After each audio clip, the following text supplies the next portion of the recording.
اجلاس میں وزیر اعظم کے انتخاب میں پی ایم ایل این کی طرف سے جس شخص کو امیدوار بنایا گیا تھا وہ چونکہ ممبر نیشنل اسمبلی فارم 45 پہ منتخب نہیں ہوا تھا تو اس کے کاغذات نامزدگی پہ ہم نے اعتراض اٹھایا تھا کہ چونکہ شہباز شریف صاحب ایم این اے نہیں ہے تو وہ وزیر اعظم پاکستان کا الیکشن نہیں لڑ سکتے ہیں. ہمارا اعتراض انہوں نے رد کر دیا. آج بھی الیکشن کمیشن میں فارم 47 کی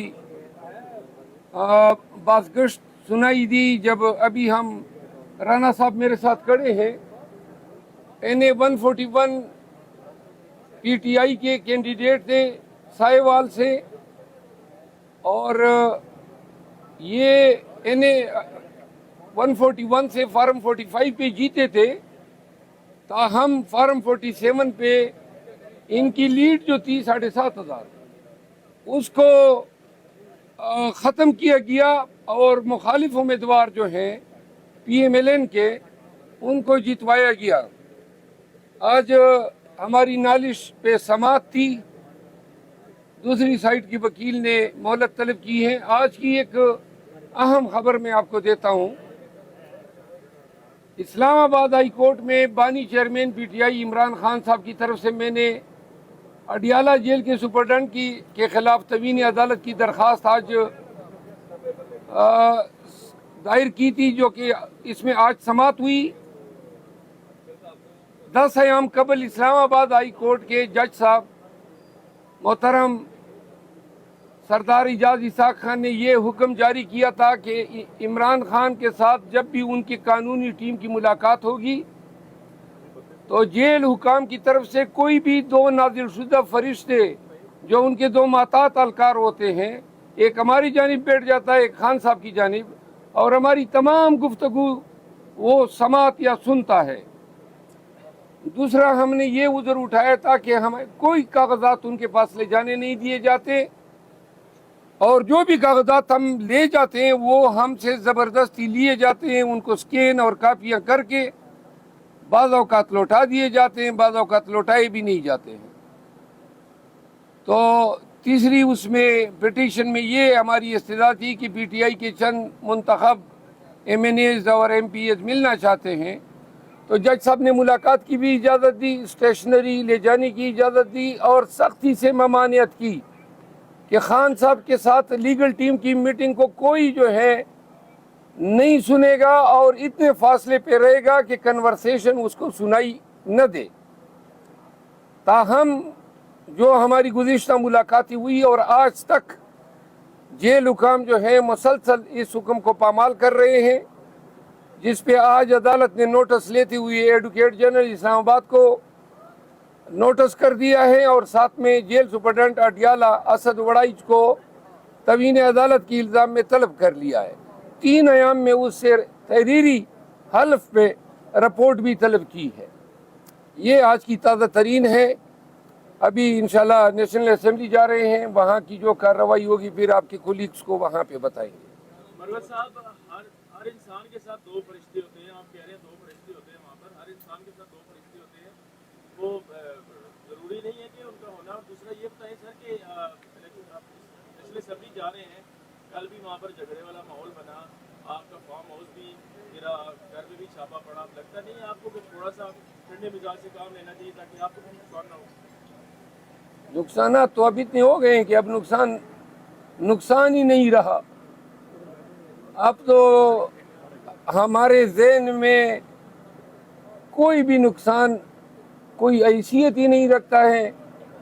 ہم عادی ہو گئے ہیں. البتہ میں کبھی بھی آپ اپنے ساتھ کنورسیشن میں دیکھ لیں آپ دوستوں کے ساتھ ہمیشہ صحافیوں کے ساتھ عام لوگوں کے ساتھ ہم بڑے ہی معتدل مزاج رہتے ہیں. لیکن ظلم اور جبر کے خلاف خاموش رہنا یا معتدل مزاج رہنا یہ بھی ایک جرم ہے.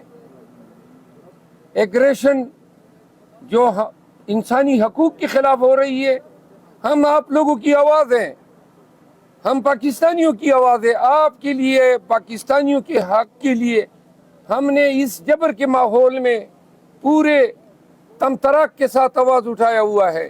آواز میں جب سختی نہیں ہوگی، استقامت اور اس میں گن گرج نہیں ہوگی تو لوگ شاید یہ سمجھے کہ آواز کمزور پڑ گئی ہے. صرف جابر کے خلاف، ظالم کے خلاف اور طاقتور کے خلاف جو ہے آپ کو ہماری آواز میں گن گرج سنائی دے گی. آپ شریف آدمی کو دیکھیں، اس کے ساتھ جب بھی ہم کلام ہوتے ہیں ہماری نظریں ان کے پاؤں پہ ہوتی ہے. مروت صاحب، کل جب عمر ایوب کی تقریر چل رہی تھی اور آپ سفارتی تعلقات نبھا رہے تھے بلاول بھٹو زرداری اور پرویز اشرف صاحب کے ساتھ، ایک تاثر یہ اس وقت دیا جا رہا ہے کہ شیر افضل مروت صاحب قیادت کی بات کو نہیں سنتے. کیا کمنٹ کریں گے؟ قیادت کی کیا بات ہے جو میں نہیں سنتا ہوں؟ قومی اسمبلی کی بات ہے. کون سی مطلب میں نے خلاف ورزی کی ہے اس پہ روشنی ڈالیں. سفارتی تعلقات کا میں جواب علیحدہ دیتا ہوں. آپ کون سی بات کہہ رہے ہیں کہ میں نہیں سنتا ہوں، یا آپ الزام تراشی کر رہے ہیں؟ میں نہیں کر رہا سر. وہ کدھر گئے شوکات؟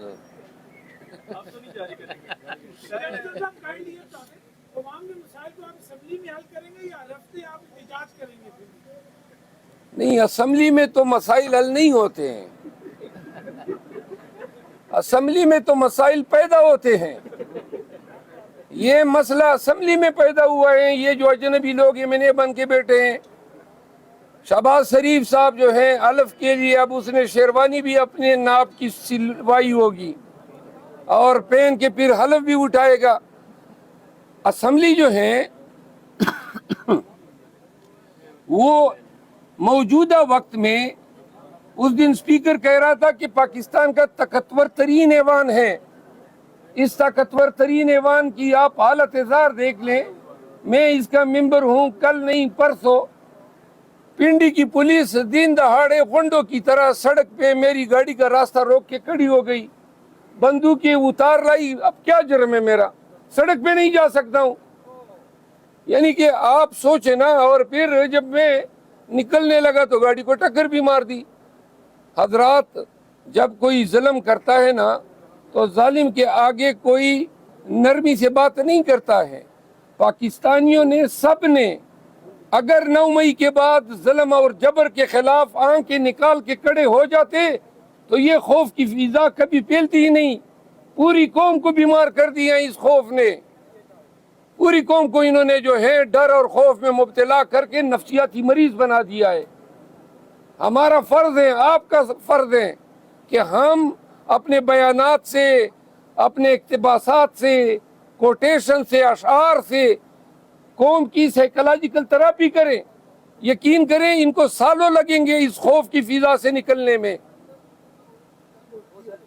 آپ نے سفارتی تعلقات کی بات کی. گزارش یہ ہے کہ جو سپیکر تھے سابقہ، اس سے میرے زمانے بھر کا ایک لمبا عرصے دراز سے میرا تعلق رہا ہے، وکالت کے حوالے سے بھی رہا ہے. ان کے ساتھ سلام کلام کیا.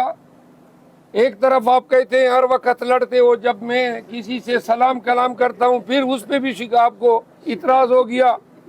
جب اس سے سلام کلام کیا تو ساتھ میں بلاول بھٹو زرداری صاحب بیٹھے ہوئے تھے، تو ان کے ہی ایما پہ میں نے ان کے ساتھ سلام کلام کیا. اگر میں نے کوئی غلط کام کیا ہو تو میں معذرت مانگ لوں گا. مہربانی کرو نا، یا مجھے سنے نا، جینے نہ دو. میں عرض کرتا ہوں نا، آپ نے وہ عطا تارڑ کے وہ نعرے سنے کل اسمبلی میں، جو غلیظ زبان نعروں میں وہ استعمال کر رہا تھا اور پھر آ کے ہمارے سامنے اس طرح اڑنچو اڑنچو ہو رہا تھا.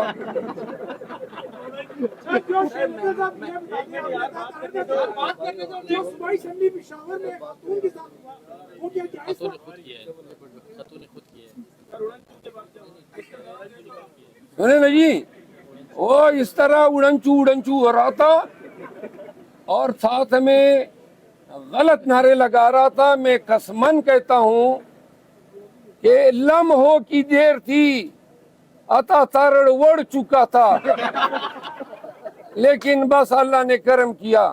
آئندہ یہ کر لے، اسمبلی میں اس طرح غلط کلمات نکالے تو انشاءاللہ پھر یہ اڑن چھو نہیں ہوگا، ڈین چھو ہوگا.